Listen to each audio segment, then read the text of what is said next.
Welcome to Conversations. I'm Muqtadar Khan, your host, and today I'm going to talk to you about President Donald Trump's reactions to the shooting, the tragic shooting of two West Virginian National Guards in Washington, D.C. One of them, Sarah Beckman, expired. She passed away, this young woman. It's truly a tragedy. She was just doing her job, and this guy came all the way from the state of Washington, drove across the country, and then shot her. Another guardsman who is in critical condition. So this was an Afghan who had received political asylum to the United States. He had received the political asylum essentially during the Trump administration, and the Trump administration is the one which gave him the asylum. But he was granted this asylum because he had worked with the United States. He had worked for the CIA in Afghanistan as one of those parallel forces that the US government had created to fight terrorists and extremists, to fight the Taliban, ISIS, and Al Qaeda inside Afghanistan. So, in many ways, there are serious question marks about him. I mean, he worked with the US, so how could he be someone that people generally say, oh, he's a radical Muslim and radical terrorist? I mean, he was working with obviously the United States, with a liberal democracy in Afghanistan. So this guy, it's not very clear why he did it yet. There are no motives announced. Donald Trump called it an act of terrorism, but the prosecutors are charging him with first degree murder because it's premeditated. He intended to kill them and drove across the country to kill them. So he's been charged with essentially as a criminal yet, and he's in their custody, but we have not received any clarity on his motivations.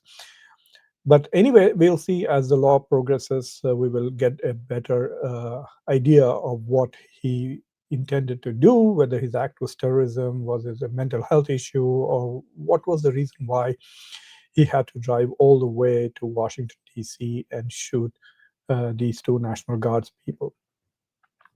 But Donald Trump reacted in a very, shall we say, in a very, I don't know what word to use to describe it other than to say it was a massively overreaction. So the first thing he did was completely stopped processing all asylum applications by Afghans. So anybody who is of Afghan nationality, of Afghan origin, has been really stopped from so there are no applications on that. And then he decided to announce. So this is his first announcement. Really, was Trump says U.S. permanently pause migration from all third world countries after DC shooting.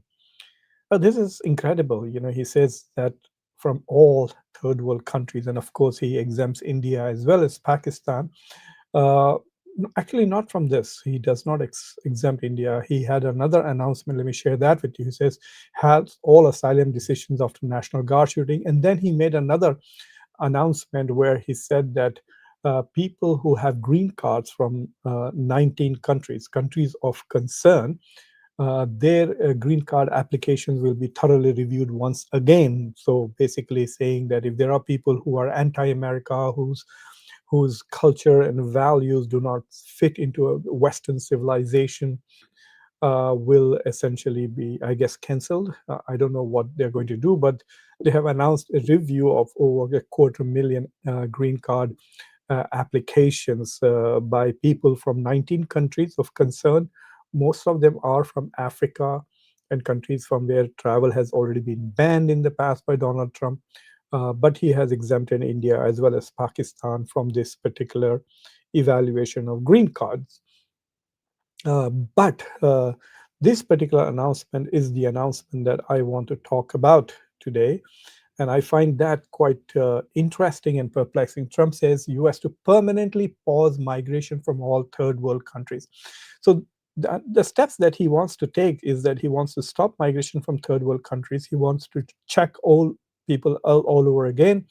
He wants to denaturalize people. He wants to deport people, etc. Well, I really don't understand what it is. Donald Trump got elected on two platforms. One was to make America great, to make America's economy successful, to fight inflation that he keeps calling as a Biden inflation, etc. It's nearly a year since he was elected in office. He has already put in about 10 months. The inflation is not going down. People are unhappy. The unemployment has actually increased. So as far as the economy is concerned, most Americans, nearly 70% of Americans, are unhappy with it. And then there is also the risk that health insurances will be lost. Insurances are up, car insurances, health insurances. The amount of car insurance payments that I make, I used to buy cars in that much money. Now I pay that much money in insurance. I'm paying about $4,000 in car insurance per year. And I remember buying a very decent Camry when I was grad student for $4,000. So so yes, there is the cost of living has really gone up. This whole slogan on which Mamdani won the mayorship of New York on affordability. Americans are feeling that life in America is unaffordable, and Donald Trump's presidency has achieved nothing. On top of that, his tariffs regime, which he thinks is going to create billions and billions of dollars of wealth, he has said that he's going to eliminate income tax for everybody. And then on top of that, we're going to get $2,000 for each of the citizens because he has collected so much of tariffs. All of that is talk. We have not seen any of those checks. And the in a couple of months, the tax season begins, and we've not seen any elimination of income tax from this country at all. But the most important thing is that inflation is not down, cost of living is not down, rents is not down, insurance is not down. The mortgage prices are so phenomenally high that young people just cannot even think of buying their houses. My daughter lives in New York, and so I was taking a walk with her in her neighborhood. We were walking to a restaurant, and we saw some nice little houses. And I said, her rent is more than my mortgage. So I live in a very nice house here, Alhamdulillah. But she lives uh, in an apartment, and her rent is more than the mortgage that I pay. And so while we were walking, this is in one of the suburbs in New York, I said, why don't you buy one of these houses, and instead of paying rent, you can pay mortgage? And she says, Abad, do you know how much these things cost? These things cost millions of dollars. And I was stunned that places that look smaller than my house cost millions of dollars, and the interest rates are about 6 to 7%. So for young people, even if they have good jobs and are getting paid well, cannot afford to buy a house. So basically what has happened is cost of living in America has gone through the roof, and Donald Trump has done really nothing. So his platform of making America economically prosperous, to make America rich, to make life affordable, all of those promises he has failed across the board. In fact, Newt Gingrich just wrote an article on Fox News saying that the Republican Party will potentially be basically will be just devastated in the coming election if they don't fix the economy. So far, when Trump's allies and partners and his members, when they come on the stage to talk about it, they keep blaming Biden. Even for this particular shooter, they try to blame Biden, even though his asylum, he received asylum, was under the Trump administration. So I don't know how long Donald Trump is going to just keep passing the buck and saying, oh, it's because of the Biden administration that the economy is not doing well, even though he has made so many decisions which deal directly with the economy. And because his economic agenda is failing, he's focusing on foreign policy and on hate policy. And he's targeting immigrants and foreigners, most vulnerable communities, targeting obviously Muslims, but everybody else. And so this whole talk of his reaction to this shooting, look, thousands and thousands of Afghans worked for the United States.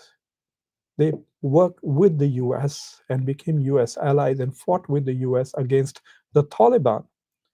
The US, under Donald Trump, made a deal with the Taliban, and the US withdrew. And these people who were stupid and foolish enough to partner with the US, they should read the history, what happened to the Iraqis. The Americans abandoned the Iraqis who collaborated with the US and supported the US in the first Gulf War. So anyway, these Afghans worked with the United States, and now we have simply abandoned them. This is going to be a huge national security challenge in future if the United States needs people to support them. And then we'll say, okay, we want you to take risks with your lives, and we want you to risk your family, fight with us for our cause, and then we will abandon you one fine day and walk away. Now these Afghans can't live in Afghanistan under the Taliban government. So there are thousands of Afghans here who are contributing to the economy, doing well. They are investing, and all of them are now going to suffer because of this one person, and we don't even know why he did it. The other thing is targeting. Like, for example, Donald Trump said he's going to see. The problem is that these reactions are just to make his supporters happy, a MAGA crowd. They seem to become happy when the Trump administration does something cruel and horrible to foreigners. That's it. They seem to be happy with him. Okay, we are unhappy, the food is expensive, the price of things are not going down, but at least he's screwing foreigners. So that makes them apparently happy. That's what he thinks. So he says, oh, I'm going to stop all migration from third world. He said, oh, I'm going to stop H1B. We're going to impose $100,000 fee on H1B visa. Then he backtracks. He backtracks by saying, okay, we will not charge for you if you're renewing. Oh, we will not charge you if you are a student, and so on and so forth. And so that H1B's $100,000 application fee has been removed on several people, and then made it a one-time application fee. If you remember, Howard Lutnick said repeatedly that it would be every year, and they reversed all of that. And then Donald Trump had this huge moment with on Fox News where he said that Americans do not have talent, and therefore we have to bring people on H1B from overseas, mostly from India. Well, is India a third world country? If you're going to stop all migration from developing nations, will that also be from India? And will that mean there will be no H1B? So, where is the talent going to come, which Donald Trump says is not available in America? This is what his tech companies are saying. This is what Elon Musk is saying to him. This is what probably the CEO of Google and Apple are telling him, and he has convinced now that there is no talent. If the talent is coming from the third world country, is he going to stop all migration from third world country? So I don't know why he would make a statement like that. He thinks that his supporters and his followers are stupid, dumb people who would be so thrilled with him because A, he's not going to act on it, B, he's going to reverse it. The third thing, if you remember, he went after international students and said, oh, why are we recruiting international students? Went after Harvard for having so many international students. And then he says, we are going to have all this vetting. And for a short while, Marco Rubio acted as if he was Dean of Academic Affairs, canceled thousands of student visas. They put all kinds of restrictions, said, we are going to look at uh, uh, your social media, and depending on how you basically, whether you're critical of Israel or not, if you're critical of Israel, we're not going to give you a student visa. So they made all of these criteria, and basically to say, no, we'll keep all the great American universities for American students only, no foreign students, and reduce. For example, 1/3 of Indian students got their visa applications rejected, and then indefinitely did not give appointments to thousands of it in students, mostly people who suffered, people who are suffering as a result of H1B and international students, by and large, are Indians, because India sends a large component of students here, and a lot of people who come here to work are on H1B. But then Donald Trump comes back and says that he is going to bring in 600,000 international students from China. Why?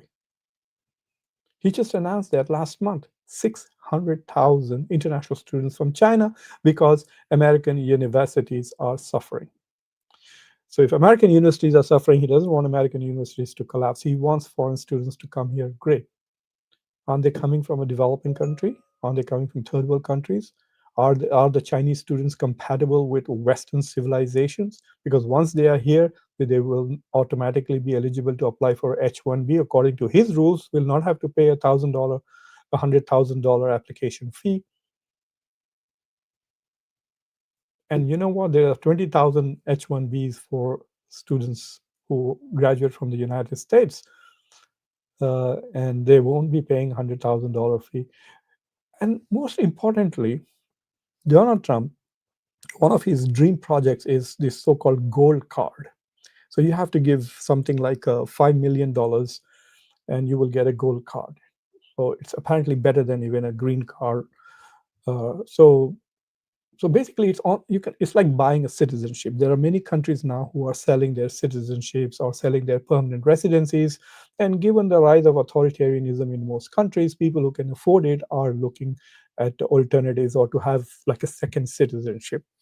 And there are people in India who have lots of money, lots of people in Pakistan, in other third world countries, all the rich people who have $5 million to spare may just say, why not just buy the American gold card? It'll allow us to buy property, it'll allow us to enter the United States without a visa, and so on and so forth.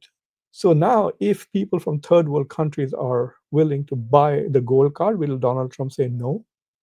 Howard Luttig was bragging that on day one, we sold what 1,000 green cards, gold cards, and we have raised $5 billion in the first day. All that was just rubbish, bullshit. The gold card actually doesn't exist at the moment. They're trying to process it. They'll have to pass a law, and then it'll come into place. Yes, there might be some people who have applied for it or expressed interest in getting a gold card, but I'm sure all the rich people in the world will say whatever it is. And it's not as if you're giving away $5 million. You're actually investing those $5 million. So you could basically buy a $5 million apartment in New York and get a gold card as a perk. So it's not as if you're giving it away. So I really don't know what this rubbish is. Should we take this whole statement that we are going to stop migration? Nevertheless, this whole issue of migration and illegal migration, criminals labeling anybody who is here undocumented as essentially a horrible, horrible criminal. There is reports now that the FBI is so focused, and the Department of Homeland Security and the Department of Justice are so focused on deportations that they are not actually doing their job, which is finding criminals and handling them. And of course, there's this profound double standard. So, what about the people who share the ethnicity or religion or nationality of the guy who shot the conservative hero Charlie Kirk? Will his people also be deported? And what is interesting and amusing to me is that both the president and the vice president of the United States are married to immigrants. Melania as well as Usha, both immigrants. They're not children of immigrants. Donald Trump's grandfather migrated to the United States from Germany, but I don't know where his father was born. But anyway, everybody in this country is an immigrant, but the wives of these two gentlemen are immigrants. So it's kind of ironic that he would make this announcement that he's going to get rid of them. So anyway, this is what I wanted to comment on, sort of rant about President Trump's grandiose comments, etc. And he's using this to bring in another 500, uh, shall we say, National Guards into Washington, D.C. There are no questions about this guy was known to the US. Rahmanullah, this fellow who shot the two uh, National Guardsmen, he was known. He was an employee of the U.S. government. He worked for the CIA, for God's sake. So he is in the database of the U.S. intelligence agencies, and so calling him all kinds of terrorists, etc., doesn't make sense. Uh, Maybe we should ban the CIA because they brought a terrorist to the United States. Anyway, so that's all I wanted to share. Thank you for watching Conversations. If you have not subscribed to the channel, please subscribe to the channel, like this video, press the bell icon, and don't forget to share this with your socio-political network. If there are interesting comments or questions, I'll be happy to answer them. I see there are lots of comments here.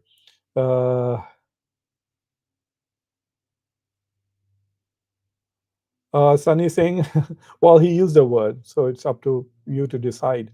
whether he's going to include India or not. It is very clearly India is not in the list of concerned countries, but neither is. India's per capita GDP is $2,800. It qualifies as lower middle income economy. So clearly, it's a developing country. Maybe you can't call it third world, but that's what he means.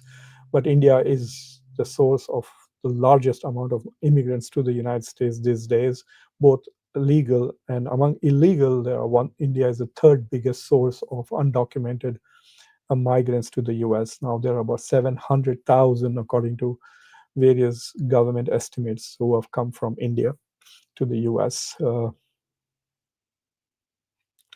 Well, the U.S. is sort of attacking Venezuela. They're shooting the ships. I don't think the U.S. is going to get into a situation like they're hoping that they can create enough pressure and the government there will be some kind of a regime change from the bottom up. But I don't think the United States is going to invade it because first of all, MAGA doesn't like all of this. They don't like foreign entanglements. They are more concerned about what's happening in the domestic politics. They already hate the U.S. involvement in the Middle East as well as in Ukraine. And so this will be another additional unnecessary involvement. And if, God forbid, some Americans die in an invasion, then it's going to backfire on Donald Trump very close to the midterm election. So I don't think he's going to do it. Plus, it will also undermine his claim to, I'm a president of peace. I won the Nobel Prize. I mean, I've never seen anyone demand an award like him. Yes, Sunny Singh.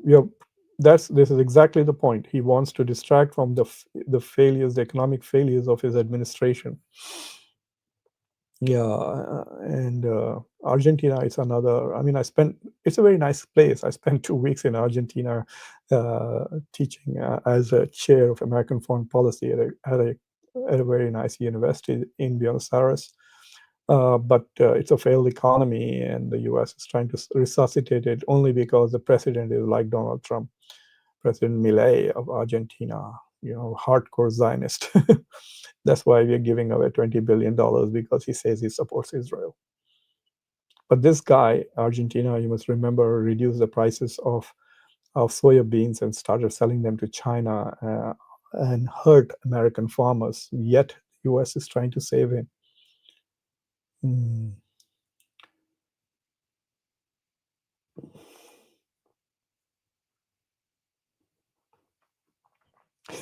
That's a good point. Yeah, I did make that him, and he at least acknowledged now.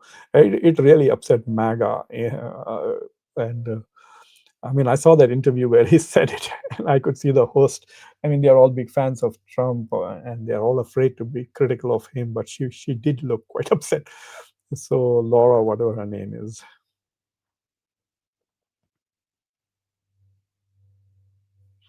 I think once the deal is made with India, Donald Trump will probably start saying all nice things about Modi and Indian economy. And I heard that there is some partnership going on between Trump's family and the Ambanis too. So we'll see what happens.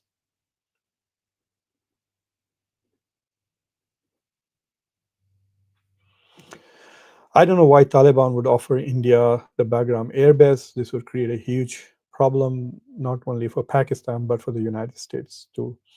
If India takes charge of Bagram airbase, the US will see that as a very anti-US move. Not only that, but China will also see that as a very unwelcome move, and the Taliban will immediately lose a lot of support from China, from Pakistan, whatever they get, and make immediate enemies of the US. It would be very stupid of that. And India doesn't do much for Afghanistan, gives them a little money. $1 billion is what India invested in the past, and the US was giving more than $1 billion a week. So I don't know what it'll give India, obviously, a strategic advantage to be able to attack Pakistan from that side of it. But would Afghanistan want to be part of that? Plus, on top of that, if Pakistan attacks Afghanistan, will India then start fighting because it has a base there to defend? So it creates lots of geopolitical questions. I don't think it is going to happen. But you can't say the world is so crazy these days. Uh,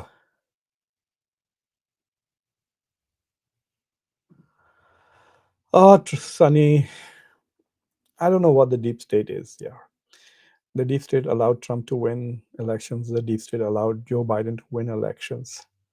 If the deep state is so powerful, then why can't it achieve lots of other things? Uh, I don't know. Deep state is a concept we resort to when we can't explain a particular political phenomena. Yeah, this is a shameless. This administration is very corrupt. I mean, his family is making a lot of money with some of his foreign policy. I mean, Pakistan is a very good example, and the cryptocurrency deal between his family and the Pakistanis is quite clear what's happening there. Hi, Biden damaged the US these past 4 years. Trump only has been in office only 10 months. What do you people expect? Magic? We did not abandon these foreigners. Just don't come here. Must most get on well. We did not abandon these foreigners. We abandoned millions of them there. Yes, Biden was there for 4 years, but this deal was, with Afghanistan was made by Donald Trump. Biden didn't execute the withdrawal well. That's all. But the agreement was with the Taliban was made with Donald Trump. And how long do you think will Donald Trump? Donald Trump said on day one, I will end the war in Russia and Ukraine. Did you vote him because of that? Well, it's 10 months. He hasn't achieved that. He said that the economy will do well. In fact, he's saying that this is the hottest country. Do you feel that this is the hottest country? Why do Americans not find it convincing? And I don't know how long should we wait before we decide that Donald Trump is not doing well.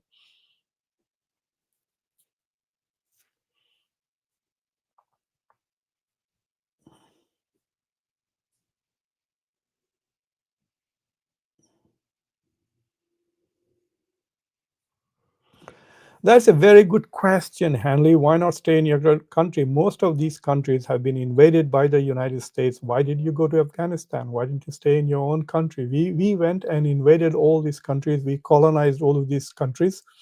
And therefore, there is this return. There is a connection to that. Plus, let me tell you this much. When I was in engineering college, every week, once I reached the third year, I used to get these many it used to be physical mail. I used to get this many envelopes every week from American universities asking me to apply for a master's program in engineering, asking me to apply for a PhD program in engineering, and so on and so forth. So don't assume that everybody here came just like that. The US created the H1-B visa to bring talent from the rest of the world. Didn't Donald Trump say that there is no talent in America, so we are getting people from outside? They're not coming here just like that. You're going and literally inviting them and giving them a lot of money to come over here. So this whole idea that, oh, why are they coming here? Uh, it's not a logical argument. The United States is also going there and making these pitches all the time. When I travel as a professor at my university, I'm always looking for talent. Whenever I see smart students, etc., I invite them to apply for PhD programs here because we want talented people to come here. So I don't know what this attitude is. Shut down. Don't have visas. Don't have embassies in other countries. Why are we giving billions of dollars to other countries? Why are we protecting all of Europe? Why do we have NATO? Why do we have dual citizenship? You think those third world countries made America get dual citizenship policy? No, India doesn't have a dual citizenship policy, but the Americans have. Who passed these laws?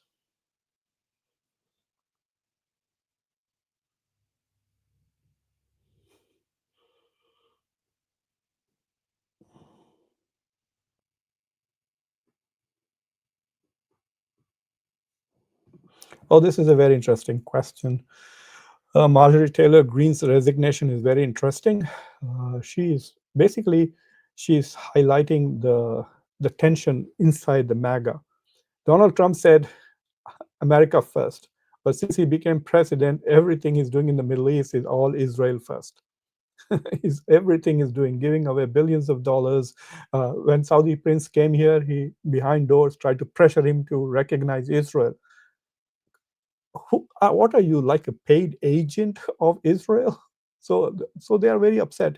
that he said he would end the war. He didn't. He's still supplying weapons to Ukraine, threatening to impose more and more sanctions on behalf of Ukraine on Russia. He imposed sanctions on India and spoiled relations with India to advance Ukraine. So it's all foreign. He wants a Nobel Prize. So he seems to be obsessed with foreign policy. On a daily basis, we see him interacting with foreigners. So a lot of MAGA people are saying, where is America first in these policies? Look at the cost of living at home. Affordability has become a big crisis at home, and all Donald Trump is doing is trying to make Israel more acceptable in the Middle East, or is trying to work on the sovereignty of Ukraine, etc., or Taiwan for that matter. So there's an internal division inside Ukraine. And then on top of that, uh, all of these people from Kash Patel onwards said, oh, as soon as Donald Trump gets elected, we will release the Epstein files. And they accused the Democrats of being pedophiles and this and that. And now that Donald Trump is president, he's trying his best to hide the Epstein file issue. And the question is why and how things are coming up. Apparently, there were Indian government people also who were even involved in it. And there are clear indications that the Donald Trump is protecting some of his donors who are in the Epstein files. This is not what MAGA had voted him upon. So there are lots of internal issues inside MAGA itself. And so, and then if you are critical of Donald Trump, then the MAGA crowd comes after you. And so there's absolutely, like, for example, America's genius of America's government is the division of powers between the three branches of the government. So the executive is held accountable to the Congress. The Congress makes the laws. The Congress calls the budget. The executive does the job, and then the Supreme Court and the judiciary reviews whether they are all doing this according to the Constitution or not. But since the Republicans control both the Senate and the House, we actually don't have two branches of government. We have only one branch of government, the executive, and the Congress has become irrelevant. So they have completely destroyed the genius of the US government, and they are afraid. So when there are people like Marjorie Taylor Greene who stand up, there were 4 Republicans who voted and forced the Epstein files. I think the other one was Nancy Grace, and that four Republicans. Otherwise, the Epstein files would not be released. With all the talk of releasing Epstein files, from Pam Bondi to Kash Patel, the Epstein files, which are coming out now, are because of Democrats in the House. So Marjorie Taylor Greene was then accused of being a traitor, etc., etc. So she's feeling threatened. So there are 2 theories. One, she's leaving because she's unable to do what she wants to do, which is America first. The other argument is that maybe she has bigger dreams. Maybe she's going to run for president in 2028, or perhaps governor of Georgia. We'll see what happens ultimately. But her resignation date is 2 days after she qualifies for a full pension as a congressperson. So she's being smart about it.